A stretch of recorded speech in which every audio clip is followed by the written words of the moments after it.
Hi friends, Hindi recorded channel में आप सभी का स्वागत है। दोस्तों, दलित इसका अर्थ क्या होता है? दलित यानी कि इस शब्द का अर्थ हुआ जिनका दमन या उत्पीड़न किया गया हो।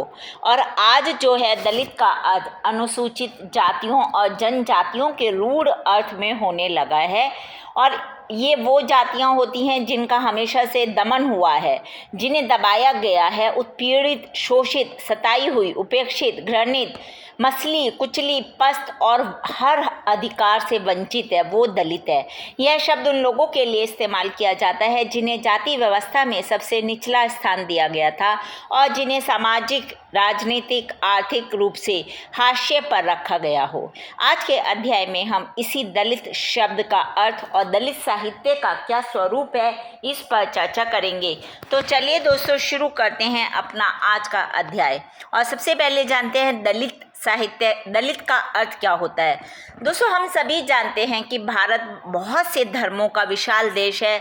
हिंदू, मुसलमान, ईसाई, बौद्ध, जैन, फारसी, सिख, कई धर्मों के लोग यहाँ रहते हैं, बहुत सदियों से। वो भी पूरे देश में हिंदुओं की संख्या सबसे अधिक है।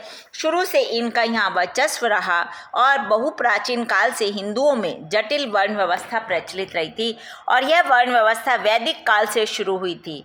दोस्तों, उत्तर वैदिक काल आते आते इस व्यवस्था ने बहुत जटिल रूप धारण कर लिया। प्राचीन वैदिक कालीन वर्ण व्यवस्था ने हिंदू समाज को 4 वर्णों में बांटा: ब्राह्मण, क्षत्रिय, वैश्य, शूद्र।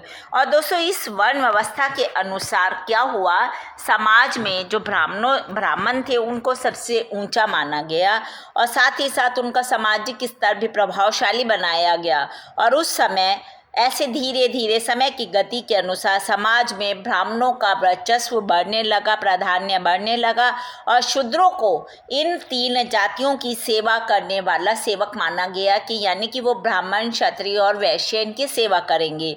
धीरे धीरे शूद्रों में भी विविध जाति उपजातियों की सृष्टि होती गई और इन जाति उपजातियों के लोगों को दलित माना गया और इन्हें हमेशा वेदों के अध्ययन से या कुछ भी पढ़ाई से वंचित रखा गया। दोस्तों, वर्ण वेद की इस कुत्सित भावना ने इतना भयंकर रूप धारण कर लिया कि धीरे धीरे निम्न वर्ग के लोगों की छाया का स्पर्श भी पाप समझे जाने लगा। क्रमशः अवहेलित जाति, जनजाति यानी कि पिछड़े हुए, रौंदे हुए लोगों का जीना ही समाज में दुर्भर हो गया।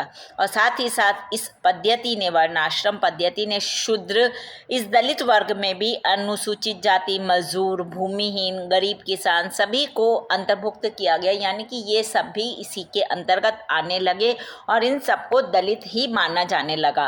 अब इसके स्वरूप को समझते हैं। दोस्तों, दलित साहित्य का स्वरूप, ये दलितों के जीवन और उनकी समस्याओं को केंद्र में रख कर दलितों द्वारा लिखा गया साहित्य है। वैसे हम देखें वास्तव में ही तो दलित साहित्य सामाजिक अन्याय के विरुद्ध विद्रोह और आक्रोश का साहित्य है। इस साहित्य के स्वरूप का रेखांकन करते हुए कुंवल भारती कहते हैं कि दलित साहित्य से अभिप्राय उस साहित्य से जिसमें दलितों ने स्वयं अपनी प्रेरणा को स्थापित किया है।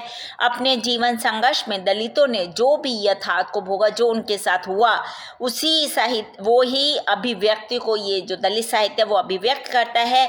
यह कला के लिए नहीं, कला का नहीं, बल्कि जीवन और जीवन की जिजीविषा का साहित्य। इसमें कोई कला नहीं है, ये जीवन जीने की जद्दोजहद का साहित्य है। यह कहना तर्क संगत है कि जीवन भर सामाजिक विधि व्यवस्था से पीड़ित, अछूत या नीच कहे जाने वाले लोगों में सदियों से संचित विद्रोह की भावना दलित समाज में दलितों की लेखनी से बढ़क उठी। उन्होंने इनके खिलाफ, जो दलितों के साथ उत्पीड़न हो रहा था, उसके खिलाफ आवाज़ उठाई, अपनी लेखनी में उसको उकेरा। दोस्तों, दलित साहित्य में गांवों का ज़्यादातर वर्णन हमें देखने को मिलता है और किसी भी गांव में आप देख लीजिएगा दलितों की बस्ती होती है और जो कि गांव के बाहर ही होती है और इनके लिए जो कुआं यानी कि पीने का पानी होता है, यहाँ तक कि उनका शमशान भी अलग होता है। इसमें गाँवों में दलितों के प्रति अन्य स्वर्ण जातियों का मनोभाव स्पष्ट हो जाता है कि ऊंची जाति के लोग इनके साथ कैसा व्यवहार करते हैं। दलित साहित्य का शरण कुमार ने हंस पत्रिका में लिखा है कि दलित साहित्य का जन्म ही अस्पृश्यता यानी कि छुआछूत की कोख से हुआ है। और इसी बात को स्पष्ट करते हुए वे आगे भी कहते हैं कि दलितों की परेशानी, गुलामी, पारिवारिक विघटन, दुख, गरीबी और उपेक्षापूर्ण जीवन का वास्तविक चित्रण करने वाला साहित्य ही दलित साहित्य है, यानी कि जिसमें हमें दलितों के यथार्थ जीवन के दर्शन होते हैं, वही साहित्य दलित साहित्य है। पीड़ा और आह का उदात्त स्वरूप अर्थात दलित साहित्य है। दोस्तों, दलित साहित्यकारों का मानना है कि दलित साहित्यकार ही जो उसने अपने जीवन में अभावों को सहा है, उसे लेकर दलित साहित्य अच्छा लिख सकता है। दलित साहित्य दलितों को हृदयहीन, ब्राह्मणवादी वर्ण व्यवस्था के भेदभाव से मुक्तिहीन दिलाने के लिए लिखा गया कि किस प्रकार से इनको भी ऊंचा उठाया जाए समाज में। दलितों को आज भी गैर दलित की सहानुभूति एवं करुणा में बहुत कम विश्वास है। दोस्तों, नीलम सिंह द्वारा प्रस्तुत दलित विमर्श सिद्धांत प्रासंगिकता लेख में भगत सिंह से कही गई बात इस सत्य को बिल्कुल परिपुष्ट करती है। क्या कहा था उन्होंने कि उस समय जो मालवीय जैसे बड़े समाज सुधारक है, वो अछूतों के बड़े प्रेमी बनते थे और उनके घर जाते भी थे और एक मेहतर के हाथों एक बार गले में हार भी डलवा लेते हैं, लेकिन जब वो कपड़ों सहित स्नान किए बिना अपने आप को अशुद्ध समझते हैं। क्या खूब चाल है, मतलब दिखावे के लिए वो जाते हैं दलितों की बस्ती में और उनसे माला पहनते हैं, उनसे अपना आदर सत्कार भी कराते हैं, लेकिन उन्हें लगता है कि हम तो अछूत हो गए, इन्होंने हमें छू लिया।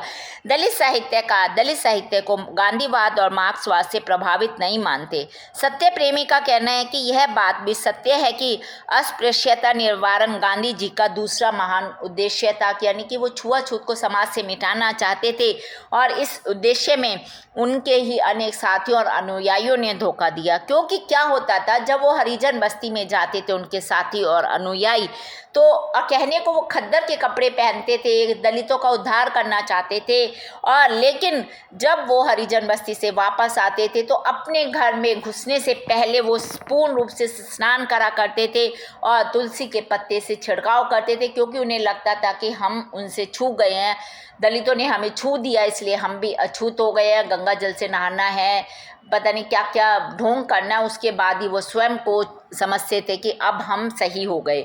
इस प्रकार दोस्तों, दलितों पर सवर्ण जातियों के लोगों की भावना समाज में भेदभाव उत्पन्न कर सामाजिक स्थितियों में न केवल भयंकरता उत्पन्न करती, बल्कि दलितों में विद्वेष की भावना भी उत्पन्न करती। इसीलिए दलित साहित्य सामाजिक असमानता के खिलाफ है, जो समाज को एक नई दिशा प्रदान करता है। दोस्तों, इसी दलित साहित्य के संबंध में ओम प्रकाश वाल्मीकि जी का कहना है कि दलित साहित्य समाज में समानता, भाईचारा और मानवीय स्वतंत्रता की स्थापना के लिए प्रतिबद्ध है और ये साहित्य चाहता है कि समाज में सभी जातियां एक समान हैं, मनुष्य एक सामान्य मनुष्य होकर ही जिए। उनका मानना है कि मनुष्य ही सर्वोपरि है और इस प्रकृति में जो कुछ हमारे सामने है वह मनुष्य की देन है। इसलिए मनुष्य के महत्व को स्वीकार करते हुए दलित साहित्य मनुष्य का साहित्य है। वाल्मीकि जी का कहना है कि सब मनुष्य एक बराबर हैं, किसी में कोई भेदभाव नहीं होना चाहिए। छुआछूत का जो ये हमारे समाज में बना हुआ है, इन सब से समाज को दूर रहना चाहिए। तो दोस्तों, ये हमने आज के अध्याय में दलित साहित्य का अर्थ और उसका स्वरूप पर चर्चा की। हिंदी भाषा के और भी प्रमुख विषयों पर हम आगे के अध्यायों में समय समय पर इसी प्रकार चर्चा करते रहेंगे। पर दोस्तों, उसको सुनने के लिए आपको मेरे इस चैनल को लाइक और सब्सक्राइब करना होगा।